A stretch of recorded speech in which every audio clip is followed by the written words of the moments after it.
En cierta ocasión, un grupo de personas decidieron buscar la mejor manera de hacer oración. Al principio, permanecieron muchas horas en silencio, pero esto no los convenció.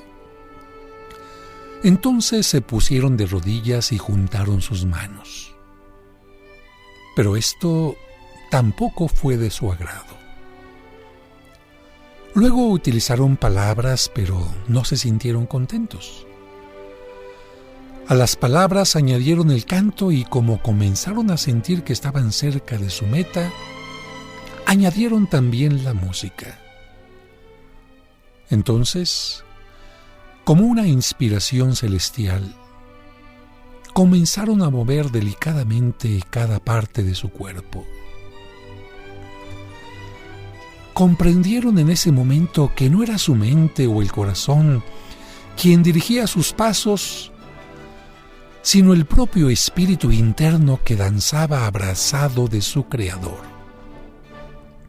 Así surgió el ballet, que no es solo movimiento, fuerza, gracia, armonía y perfección, sino una oración que conjunta el silencio, la música, la voz del cuerpo y del espíritu que se elevan humildemente ante Dios, el que inició todo movimiento. Quienes oran así saben que, poniéndose de puntas, pueden alcanzar más fácilmente el cielo.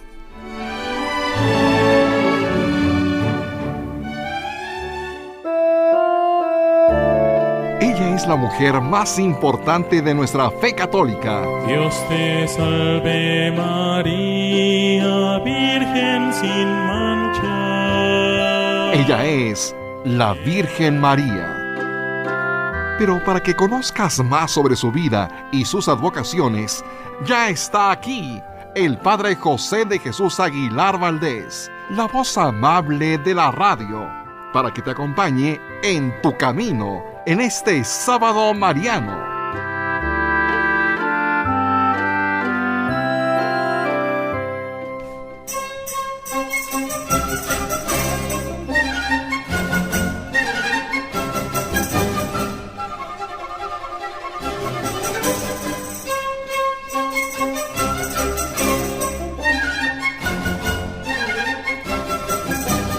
¿Qué tal, amigas, amigos? Un gusto, de verdad, un gusto saber que ustedes están sintonizando esta estación 1470 de AM en este sábado que, como ustedes saben, es sábado mariano. Es decir, hablaremos de alguna advocación de la Virgen María de alguna parte del mundo para relacionar esta advocación con usos, costumbres, folclore, ¿por qué no? Comida, música, y precisamente hoy nos vamos a ir a Colombia.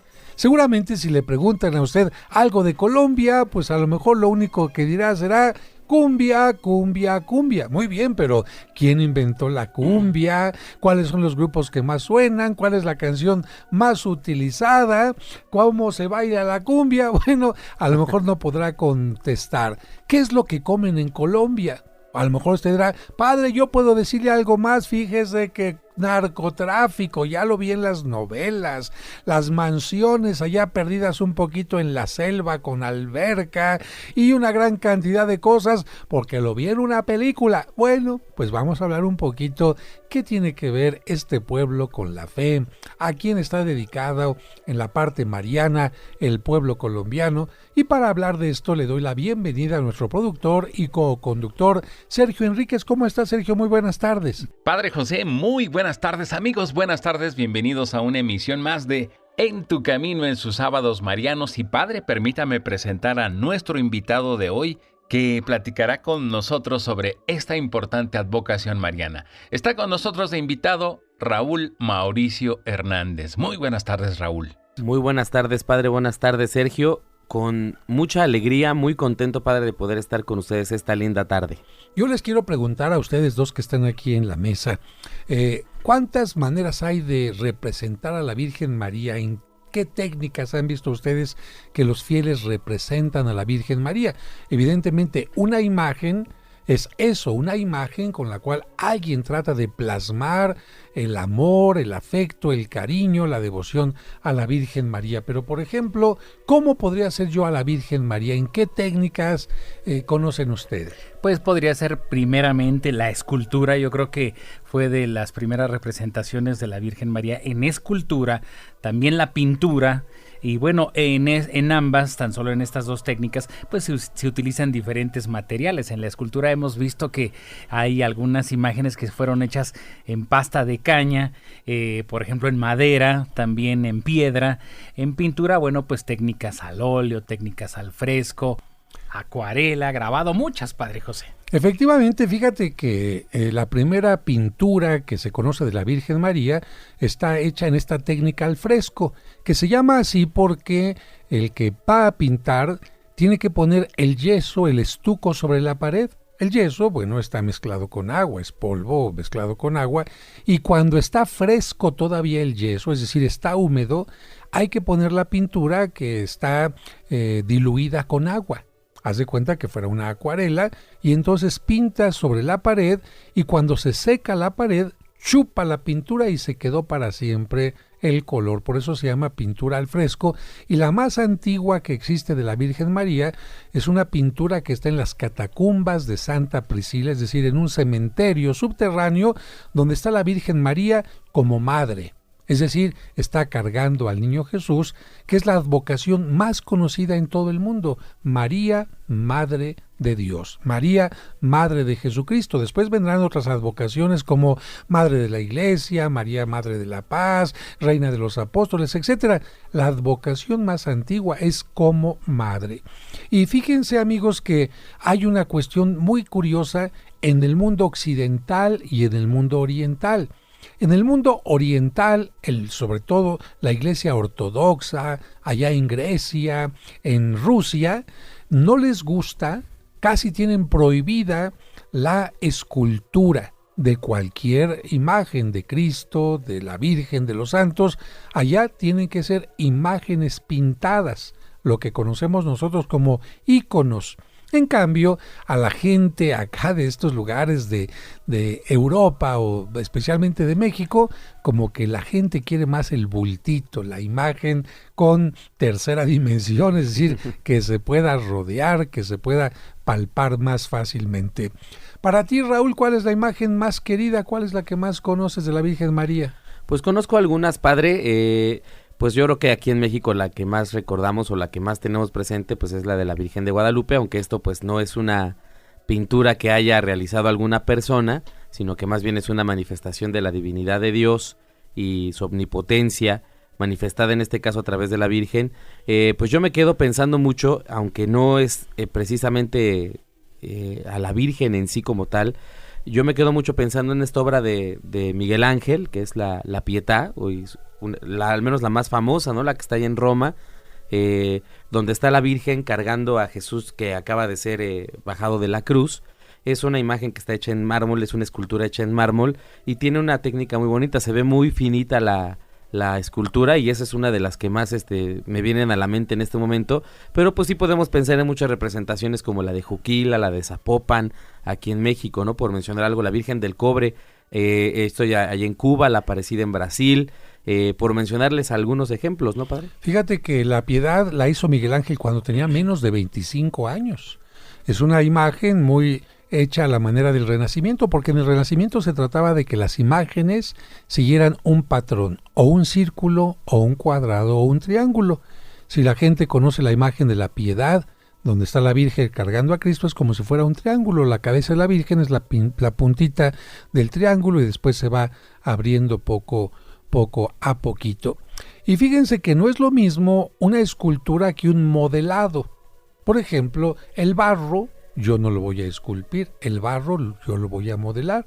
Lo mismo dígase de las esculturas que son hechas con pasta de caña, con pasta de maíz, con pasta de orquídea, que la gente le llama normalmente esculturas, como la imagen de Nuestra Señora allá en Pátzcuaro, Nuestra Señora de la Salud, o el Cristo negro del Señor del Veneno. En realidad no son esculpidos. Esculpido significa sobre piedra tengo que ir sacando, cincelando. En cambio, el modelado se puede hacer con barro, con polvo de mármol o algunas otras cosas, como también lo que decíamos de la orquídea. Y las pinturas que más duran por la técnica son las que están pintadas sobre tela o sobre madera o sobre lámina con colores que se disuelven con aceite. ¿Cómo se dice aceite en latín, Sergio? Se dice óleo. Óleo. Entonces, la técnica de pintura al óleo significa pinturas con aceite. Y como el aceite dura mucho tiempo sobre las pinturas, claro, hay que poner una base. Las pinturas pintadas al óleo se puede decir que duran más tiempo, a diferencia de las que son pintadas con otros materiales y que no tienen una capa que las recibe. De esto vamos a platicar, porque la imagen de Colombia es así. Vamos a un breve corte y regresamos enseguida. Va subiendo la corriente con chinchorro y atarraya, la canoa de bareque para llegar a la playa. Va subiendo la corriente con chinchorro y atarraya, la canoa de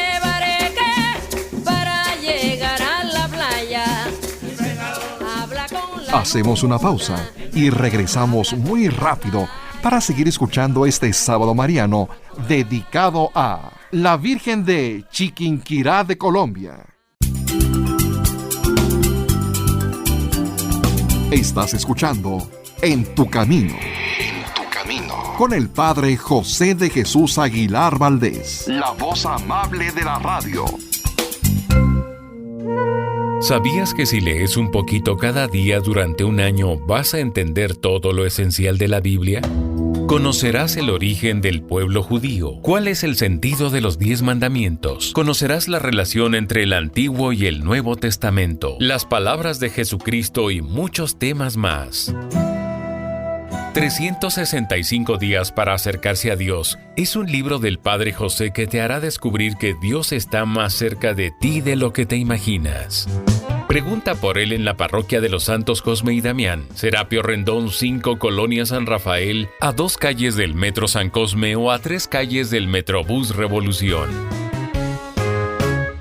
Seguimos escuchando el sábado mariano de En tu Camino, dedicado a la Virgen de Chiquinquirá de Colombia. Porque a través de los años fue lo que mis ojos pudieron ver, y adorar a la Virgen que sea la patrona de mi familia. Por eso es que Emilianito la tiene que venerar, tiene un nombre bonito, el mismo de mi mamá. Oye, linda Virgencita, escúchame mi plegaria. Muchas gracias por continuar con nosotros en este programa. Antes del corte estábamos hablando de las distintas técnicas que puede haber para representar a la Virgen María. Ya dijimos que hay pintura, hay escultura, puede haber grabado. También en textiles se pueden bordar imágenes de la Virgen. Y seguramente tú que fuiste a la primaria y te invitaron a que tomaras el taller de artes plásticas, al principio dirías, caray, yo no quiero manejar cosas de plástico. No, artes plásticas se refiere a todo aquello que sea representar imágenes en tela, en escultura, en bordado y muchas cosas más. Y a la gente cuando iba a la clase de artes plásticas le pedían un bastidor. ¿Qué es un bastidor, Sergio? Un bastidor es un elemento para poder estirar alguna tela o algún lienzo, o en su defecto que ya tiene pues engrapada esta tela y ya está estirada para poder pintar sobre ella. Es mejor pintar sobre una tela estirada a que pintes sobre una tela guanga y después la tengas que estirar, a lo mejor se te puede llegar a romper. La tela de los bastidores que ya venden, ¿de qué color la ves tú, Raúl? Pues generalmente es un color como fondo blanco, ¿no? Para que se pueda ahí el artista pues explayar a su modo. Pero fíjate que no es solamente el fondo, sino que esa tela, ese bastidor ya tiene una preparación con un blanco especial que va a permitir que tú pintes sobre ella y la pintura sea recibida sin ningún problema. Si tú pusieras la manta solamente, la manta sobre el bastidor y quisieras pintar, no te chupaba igual la pintura. Por eso hay pinturas que alguien dice, pues yo pinté sobre una manta y con el paso del tiempo se fue deslavando hasta que desapareció la figura. Y es el caso de la imagen de la Virgen de Chiquinquirá. Y lo mismo es el caso si fuera una pintura de la Virgen de Guadalupe. La tilma de Juan Diego no tenía una preparación para recibir los colores y si fuera una pintura ordinaria ya hubiera desaparecido. Después de tantos años, 1500 hasta nuestro tiempo, han pasado más de 400 años, ya hubiera tirado toda la pintura de esta tilma, que además es una tilma dividida, o mejor dicho, unida por un cáñamo muy burdo para hacer un espacio más grande. Pero vamos a hablar de la Virgen de Chiquinquirá y hablando de Colombia, ¿qué me pueden decir ustedes acerca de Colombia? ¿Tú qué conoces de Colombia, Raúl? Pues yo no he tenido la oportunidad de estar ahí, padre, lamentablemente espero poder algún día asistir y visitar este país. Es un país muy colorido, muy bonito, tiene cosas muy interesantes. Estaba checando un poquito, padre, la cuestión de los trajes típicos y estos, al igual que en nuestro caso, varían mucho dependiendo la región en la que te encuentres. Así compartiéndoles un poquito, está un traje que se conoce como el traje sanjuanero, que es característico de la región andina. Consiste en una blusa blanca elaborada con encajes y aplicaciones de lentejuelas. O sea, es un traje diseñado para ser muy colorido. Muy semejante a los de nuestras mujeres que cuando van a una fiesta se ponen la blusa blanca, que significa estoy limpia, pero no lisita, sino le ponen alguna florecita, algún bordado, en ese caso la lentejuela, ¿no? ¿Y la falda cómo es? Una falda de diversos colores que es decorada con flores pintadas al óleo, curioso ahorita que estaba hablando de eso. Para que duren. Exactamente, claro. Otro quelados en seda. Y el traje de los hombres es un traje más sencillo, consta de un sombrero, camisa blanca, botones al centro, se decora con un encaje y lleva pantalón de color negro o blanco, dependiendo de la ocasión. El hombre un poquito más austero. Y fíjense, esta técnica del óleo, cómo se utiliza también en los trajes populares. Mitzi, este gran diseñador que de repente pinta alguna tela de las cantantes, también utiliza la técnica del óleo. Y a ti, Sergio, pues ni te pregunto porque seguramente por tu vena corre esta música que surgió de Colombia y se dio a conocer a todo el mundo, ¿no? Claro que sí, Padre José. Yo creo que dentro de los géneros musicales que disfruto tanto, pues está también la cumbia que es pues un ritmo, un género musical originario de Colombia. Pero bueno, que estamos acostumbrados en las fiestas a poner, a tocar para que bailen los invitados, pero que pues ha sufrido también una evolución.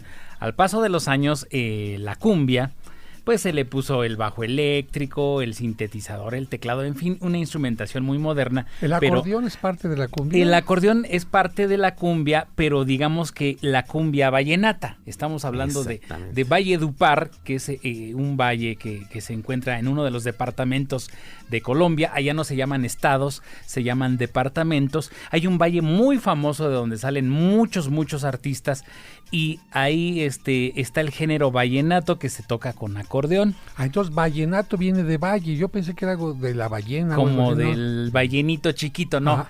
Vallenato se le dice al nativo del Valledupar.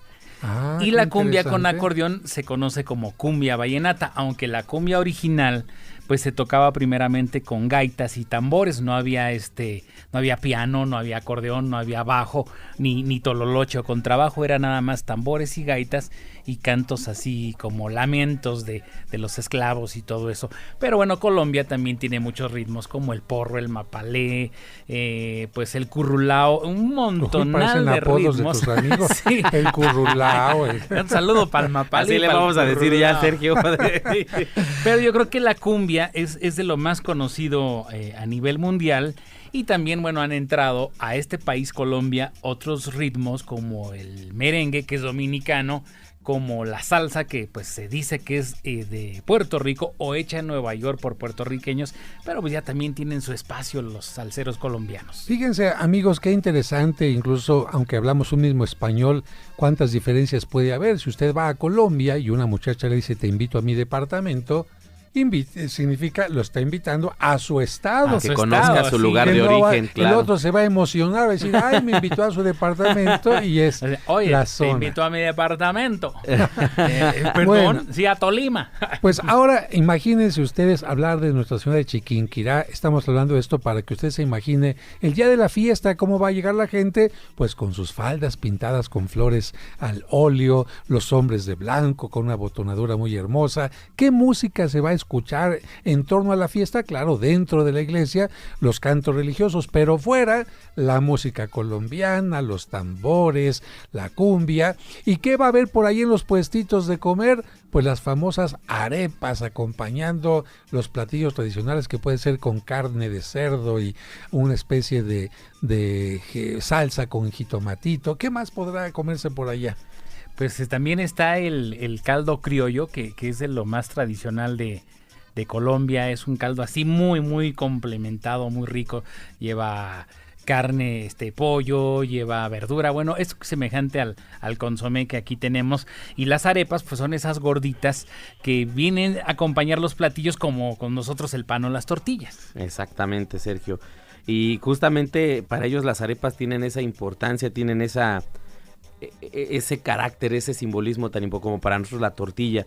Un platillo, padre, que se acostumbra mucho allá es la bandeja paisa, que era lo que usted mencionaba un poquito, es una diversidad, incluso le llaman que es como un platillo monstruoso, porque va muy cargado de... Pero no porque esté feo, sino sí, porque no, es muy no, grande. No, es muy grande, es un platillo muy grande, viene con carne molida, chicharrón de cerdo, aguacate, salsa, huevo, frijoles, arroz, que también son muy acostumbrados allá. Arroz blanco y los frijolitos negros, a lo mejor, ¿verdad? Así es. Y bueno, una arepa con la que siempre se acompaña. Pueden meterle también a veces 2, a veces 3 tipos de embutidos. Y bueno, es un platillo común en la zona, una zona como la zona andina, y ahí es donde se acostumbra y se come mucho, y es también característico de la ciudad de Medellín. Ahorita me acordé de la discada allá de Coahuila, que hacen como un disco que se utiliza para el arado, y ahí ponen de repente todo tipo de carnes, salchicha, carne molida, de pollo, de cerdo, de res, y después con las tortillitas de harina, ay. Bueno, pero vamos a regresar a Colombia, amigos, para que se sientan ustedes en ambiente, con algo de música colombiana. Sergio, ¿con qué nos vamos a ambientar? Nos vamos a ambientar con una cumbia, yo creo que de lo más tradicional, se llama cumbia sampuesana y la interpreta el conjunto Típico Contreras. Este grupo tocaba desde los años 40, inició con sus interpretaciones y yo creo que es la cumbia más famosa de Colombia. Pues vamos a escucharla y después de escucharla al regreso te contaremos la historia de la Virgen de Chiquinquirá. Viene música.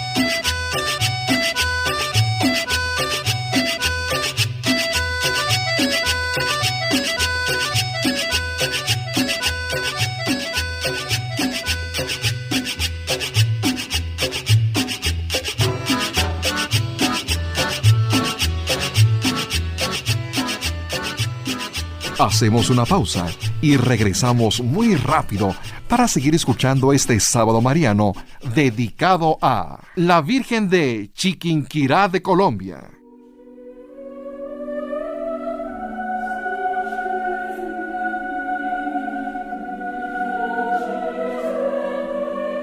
Virgen María, mira aquí. Hay tantos nudos en mí. Ayúdame, Santa Mujer. Solo no los puedo deshacer. Todo mi cuerpo padece esta cruel enfermedad, el dolor que me domina.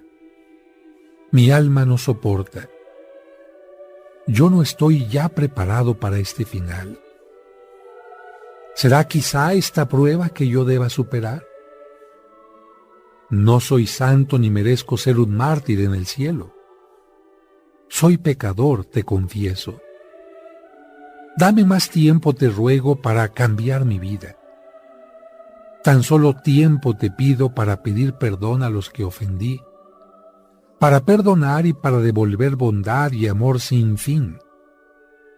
Cuando mi espíritu prepare, te pediré de igual modo que me lleves a tu lado.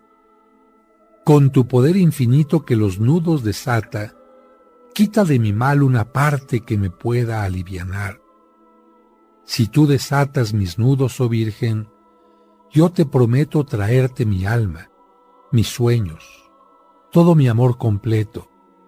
Madre nuestra, Madre mía, aboga por mí en el cielo. Amén.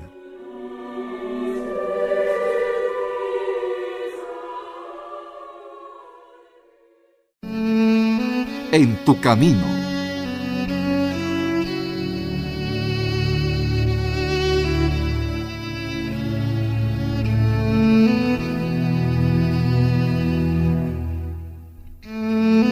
Dios te salve, Reina y Madre de misericordia, vida, dulzura y esperanza nuestra. Dios te salve. A ti clamamos los desterrados hijos de Eva, a ti suspiramos gimiendo y llorando en este valle de lágrimas. Ea, pues, Señora, abogada nuestra, vuelve a nosotros tus ojos misericordiosos, y después de este destierro, muéstranos a Jesús, fruto bendito de tu vientre. Oh clemente, oh piadosa, oh dulce Virgen María, ruega por nosotros, Santa Madre de Dios, para que seamos dignos de alcanzar las promesas de nuestro Señor Jesucristo. Amén. Y estamos dando pie para hablar de esta imagen tan querida por el pueblo colombiano de Nuestra Señora de Chiquinquirá. Pero antes de hablar de ella, amigos, ustedes han visto que a la imagen de la Virgen María se le puede acompañar de ángeles, se le puede acompañar también de algunos elementos que recuerdan la letanía del rosario, como una escalera que se refiere a escalera del cielo, como a un trono de David, una torre, en fin, muchos signos, pero también a la Virgen María se le puede representar acompañada de otros santos, de los cuales el que manda a hacer la pintura sea devoto. Vamos a suponer que yo soy una persona que conoce a un pintor y le dice, quiero que me hagas una pintura de la Virgen, pero como también soy muy devoto de, a ver, ¿de quién? Me llamo Juan, entonces píntame a San Juan Bautista de lado. Ah, pero mi papá se llama Enrique, píntame a San Enrique del otro lado. Eso es válido. Es válido pintar a la Virgen María rodeada de algunos santos al gusto del pintor, aunque sean de distinta época, porque alguien dirá, pero es que San Enrique vivió casi 1000 años después que la Virgen, ¿cómo está ahí cerquita de ella? Y entre San Enrique y San Juan Bautista también hay mucha diferencia. No importa, a nivel de la pintura se puede hacer esto. Y fíjense que en la pintura de Nuestra Señora de Chiquinquirá están representados dos santos. San Antonio de Padua, ¿de qué orden es, Sergio? ¿Te acuerdas tú? Franciscanos. De los franciscanos, por lo tanto es fácil reconocerlo porque tiene un hábito de color café. Así ¿Y es. cuál es la forma más tradicional de representar a San Antonio de Padua, Raúl? La forma más fácil de representar. Más tradicional de más representar. Tradicional. No, la verdad no sé. Padre. Yo creo que sí lo sabes, pero no lo quieres decir. Es con el niño Jesús. Cualquier gente que vea a San Antonio de Padua verá que siempre está cargando al niño Jesús, porque la historia de su vida dice que un día tenía tantas ganas de ver al niño Jesús que de pronto lo vio cargándolo en sus brazos. Siempre la imagen de San Antonio tiene cargado al niño Jesús, o bien tiene una Biblia y sobre la Biblia está paradito el niño Jesús. Muy bien. Y también la imagen de la Virgen de Chiquinquirá tiene a otro santo, a ver quién me contesta de ustedes dos, es el hermano de un apóstol llamado San Pedro. ¿Quién es el hermano de San Pedro? San Andrés. San Andrés. Muy bien, ya ves, no querías contestar la anterior porque querías contestar. Quería dar esta. chance. Efectivamente, San Andrés. Esto significa que estos dos santos se encontraban junto a la Virgen María, que está en el centro. Siempre que está la Virgen María y otros santos, ¿quién tendrá que estar en el centro? Pues la Virgen María. La Virgen María puede ser representada con o sin el niño. Con o sin el niño, así que esta es una variante. Y en el caso de la Virgen de Chiquinquirá, es la Virgen del Rosario. ¿Tú cómo representarías a la Virgen del Rosario? Si te dijeran, a ver, tú eres pintor, píntame a la Virgen del Rosario, ¿cómo se representa? O usted, amigo o amiga que me escucha, imagínese usted es pintor y le dicen, a ver, píntame a la Virgen del Rosario. ¿Qué es lo que haría? Pues yo creo que lo que haría es que no le falte el rosario, porque es la Virgen del Rosario. Entonces simplemente, Padre, la Virgen María con el rosario en la mano, como la Virgen de Fátima, la Virgen de Lourdes, pueden ser llamadas Virgen del Rosario, así de sencillo. Ahora, si quiero hacer una imagen más complicada, pues podré poner a sus lados los misterios del rosario, pero eso es muy complicado. Si usted va a la capilla de la Virgen del Rosario en Oaxaca, de los dominicos, o a la capilla de la Virgen del Rosario en Puebla, de los dominicos, o a la capilla de la Virgen del Rosario en Mixcoac, ahí en la calle de Cánova, va a encontrar a la Virgen María con un vestido distinto, puede tener al niño o no, pero lo que no le puede faltar en la mano es exactamente eso, la Virgen del Rosario. Así que vamos avanzando un poquito en la historia y en la imagen de Nuestra Señora de Chiquinquirá y vamos a empezar diciendo que hacia el año de 1563, un jefe español del pueblo de Sutamarchán, llamado Don Antonio de Santana, llevó a la capilla de su pueblo una imagen de la Virgen del Rosario que había sido pintada al óleo por Alonso Narváez. Hay algunos que dicen que no fue pintada al óleo, le voy a decir por qué. Pero vamos por partes.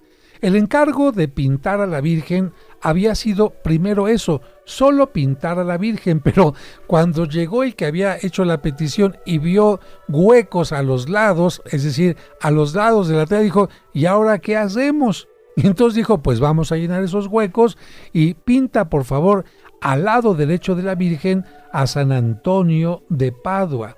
¿Por qué?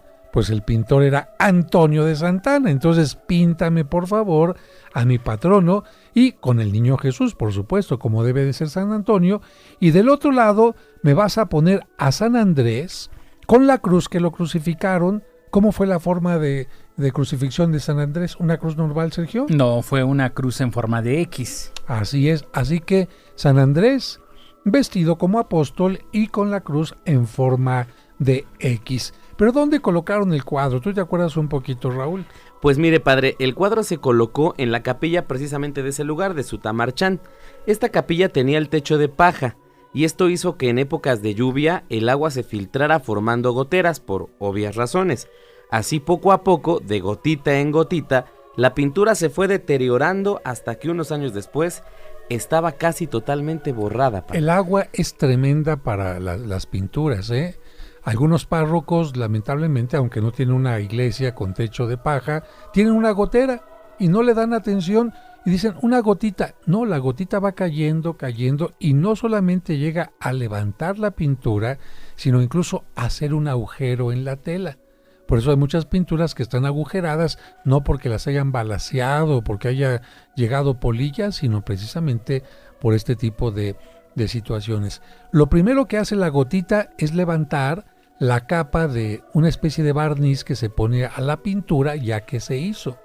Después de que se comió el barniz, va comiéndose los colores y dejando al fondo la tela con una preparación de color rojito, se ve rojito, o algún otro color como ocre, y finalmente la tela se va agujerando. Y claro, si son muchos agujeros y van pasando muchos años o meses de que el agua se va filtrando, pues al ratito la imagen está muy deteriorada, ¿no?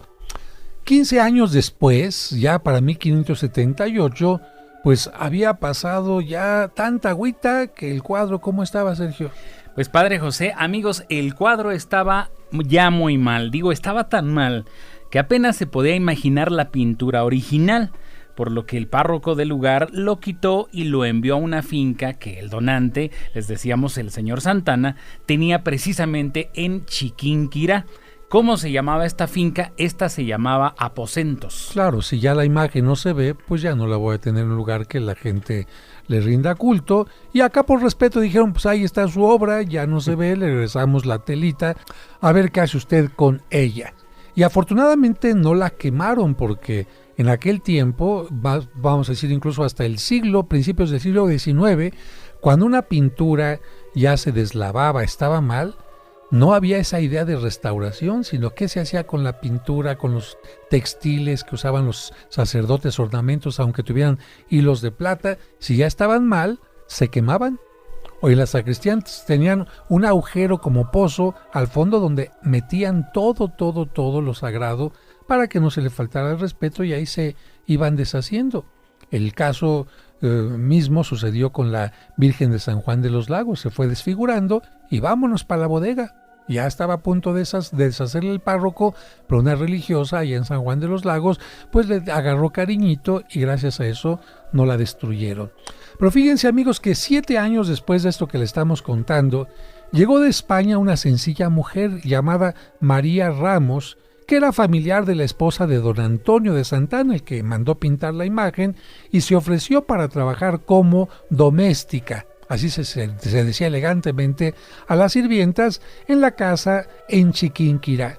Y ahí esta mujer, barriendo, sacudiendo, de repente encontró un cuadro y dijo, ¡ah, caray! Este cuadro lleno de agujeros y de mugre, ¿qué es? Y la mujer lo observó y como no pudo distinguir de qué imagen se trataba, llena de curiosidad, preguntó su origen, de qué se trata y qué le dijeron, Raúl. Pues sí, cuando ella preguntó le dijeron, pues fíjate, en ese cuadro alguna vez estuvo una imagen de la Virgen, pero que por estar ya en tan mal estado lo quitaron de la capilla y después de estar mucho tiempo en una bodega ahora se empleaba para poner semillas a secar en el sol. O sea, ya el cuadro ni siquiera estaba en una pared, ya de plano lo habían reducido a un recipiente para poner semillas encima, ¿no? Claro, amigos, imagínense, así es como se trataba ya a esa imagen de tan deteriorada que estaba. Vamos a hacer una pausa, no se vayan, regresamos con más en estos sábados marianos en tu camino. Te circundan cerros y colinas, tu corazón la imponente catedral. Allí se venera el lienzo sagrado de la dulce madre de la humanidad, reina y patrona de los colombianos, oh Virgen del Rosario de Chiquinquirá. Hacemos una pausa y regresamos pronto para seguir escuchando el Sábado Mariano de En tu Camino. Camino, un programa para encontrar la meta.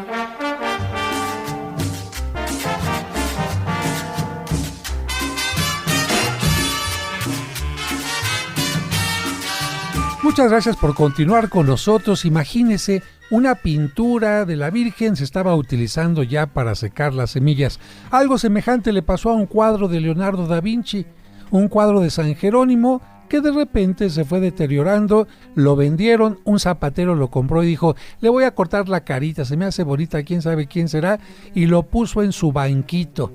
Así que sus sagradas pompis las puso sobre una pintura de Leonardo da Vinci, que afortunadamente después de muchos años después, un especialista la encontró y la volvió a colocar en aquella pintura a la cual le faltaba la cara. Pero bueno, vamos a continuar platicando de la Virgen de Chiquinquirá. La recién llegada al lugar dijo, no es posible que esté la imagen aquí maltratada. Se dedicó a quitarle el polvo y la mugre al lienzo y después lo colgó con mucho cariño en la capilla en una especie de marco. Todos los días pasaba largos ratos de rodillas ante el borroso cuadro pidiendo a la Virgen que la consolara porque extrañaba mucho su casa y su patria y se consideraba pues ajena, extranjera en estas tierras. Y en una ocasión la poca luz que entraba al lugar hizo más difícil que pudiera observar la borrosa imagen y esta mujer, María, le rogó a la Virgen que por favor se hiciera un poco más visible, porque en aquella tela casi no se notaba nada. Pasaron los meses y María Ramos suplicaba, Rosa del cielo, ¿cuándo te podremos contemplar bien? Y entonces, ¿qué creen, amigos? Claro, vino un milagro. Así es, Sergio. Las crónicas dicen que el 26 de diciembre del año 1586, unos días después de la fiesta de Navidad, a eso de las 9 de la mañana, pasaba por el lugar una indiecita llamada Isabel. Esta mujer llevaba de la mano a su hijo de 4 años llamado Miguel. Al pasar frente a la capilla, el niño de repente notó algo y le dijo a su mamá: «Oye mamá, mira a la Madre de Dios que está ahí en el suelo». La indiecita, al escuchar al niño, volteó hacia el altar y vio cómo la imagen de la Virgen estaba verdaderamente ahí en el suelo, pero despidiendo una luz extraña, un resplandor que inundaba toda la capilla. La mujer quedó muy asombrada, se quedó observando y despavorida después comenzó a gritarle a María Ramos: «Mire, señora, que la Madre de Dios se ha bajado del sitio donde estaba y parece que se está quemando». Y esta mujer, María Ramos, llegó corriendo. Vio la imagen de la Virgen en el suelo, pero vio también surgir de ella un resplandor especial. Se arrodilló ante la imagen y comenzó a orar con mucha devoción. Pues ya se podrán ustedes imaginar el alboroto que se armó en ese lugar.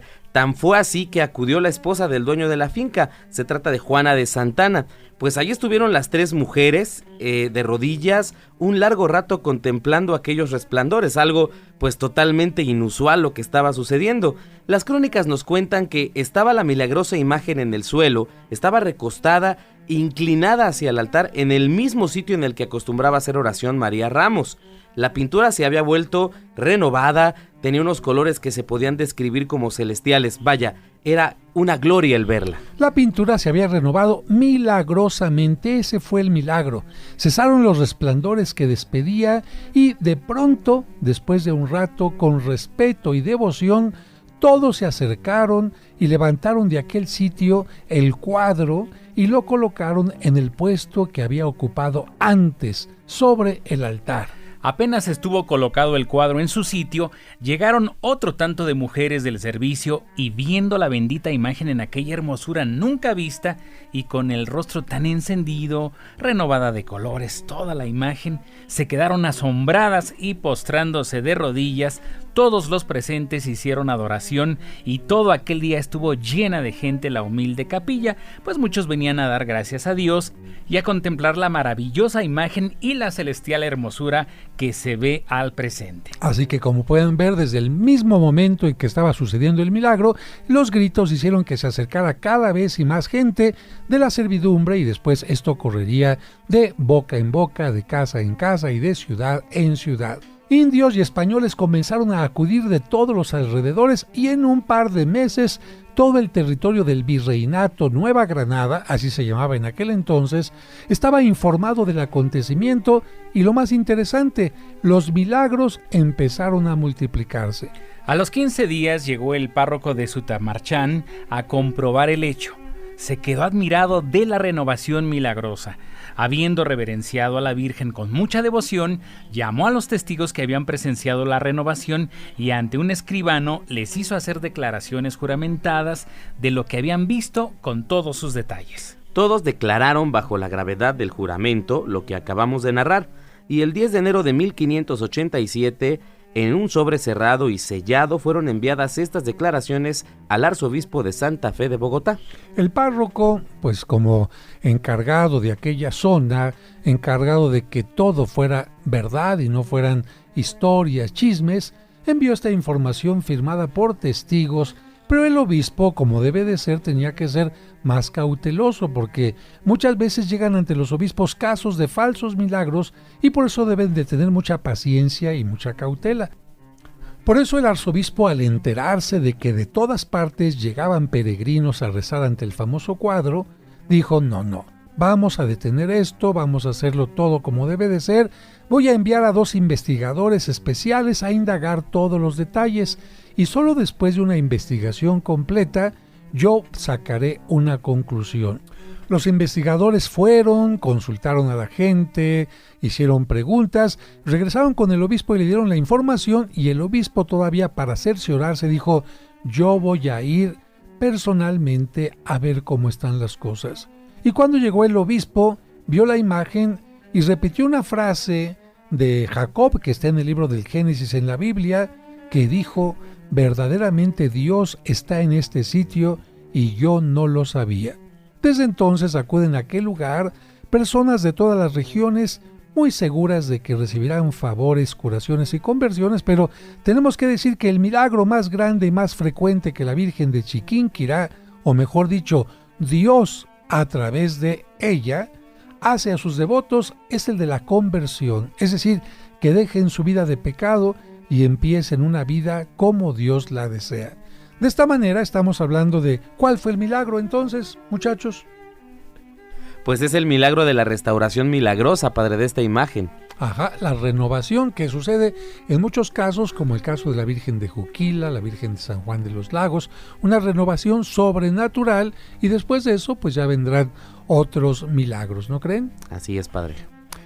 Entonces recordamos en forma sencilla, la Virgen de Nuestra Señora del Rosario de Chiquinquirá presenta a la Virgen de pie, cargando al niño Jesús, con el rosario en la mano, en la otra mano tiene el cetro de reina, tiene el vestido rosa, una luna, media luna bajo los pies, como Inmaculada Concepción también, su manto es de color azul marino y tiene un velo de color blanco que cubre su cabeza. A un lado está San Antonio Abad, con su hábito de franciscano, una pluma de escritor y el Niño Dios, y del otro lado está San Andrés con el libro de los Evangelios. ¿Qué dice la oración de Nuestra Señora del Rosario de Chiquinquirá? Así dice: Salve Reina y Patrona de Colombia, escucha Virgen del Rosario de Chiquinquirá nuestras plegarias. Confirma en nosotros la fe en tu Hijo Jesucristo. Anima nuestros corazones en tu confianza y abrázanos con el amor de tu Hijo y con tu amor. Haz que los niños reciban bendiciones de inocencia y los jóvenes comprendan que no hay más noble ideal que seguir a Cristo. Bendice nuestros campos y el pan de nuestro trabajo. Conserva nuestros hogares en la unidad de la fe y del amor. Difunde, rosa del cielo en nuestra patria, el amor fraterno y la justicia. Serena los corazones, libéranos del odio que divide y de la ambición que daña. Haz de nuestro país una nación de orden, libertad y progreso. Escucha nuestros clamores, Reina y Madre de Colombia. Amén. Pues estamos llegando al final del programa. Muchas gracias, Raúl, por haber estado con nosotros. Muchísimas gracias a usted, padre Sergio, muchas gracias. Y pues qué bueno que podemos incrementar nuestro conocimiento sobre la Santísima Madre para poder de esta manera venerarle mejor. Muchas gracias, Sergio. ¿Y con qué vamos a despedir el programa? Padre José, muchísimas gracias. Amigos, bueno, estamos hablando de la patrona de Colombia y bueno, pues lógicamente vamos a despedir con algo tropical y pues con un pedacito de esta salsa que precisamente le fue compuesta a la Virgen de Chiquinquirá. Este es un artista que, aunque nació en Puerto Rico, quiere tanto a Colombia y quiere tanto esta imagen que le hizo esta canción. Pues la escuchamos. Que Dios les bendiga.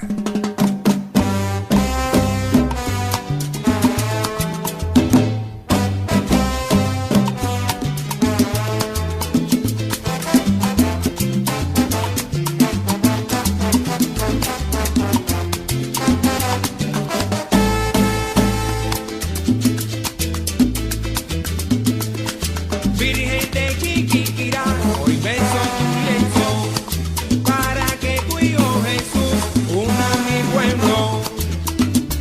Son tus hijos que pide un batalla, reina de amor, y a Colombia la llene de perdón.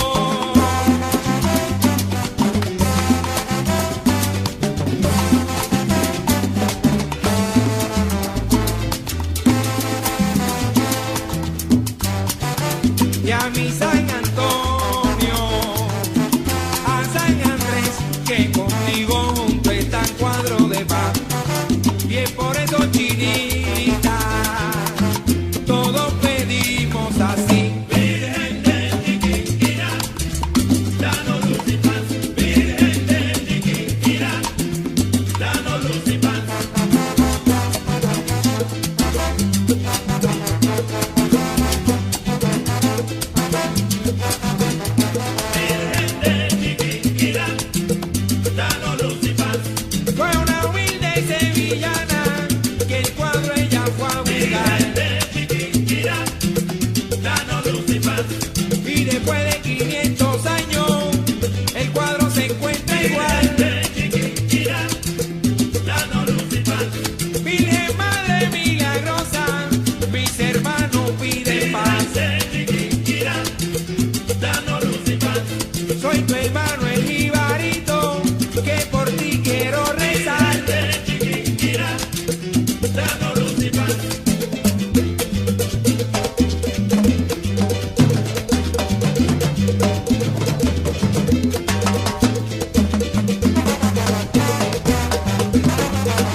Lengua Jibarito, con música sabrosa para nuestra Virgen, que amamos y adoramos. En tu camino, un programa para encontrar la meta.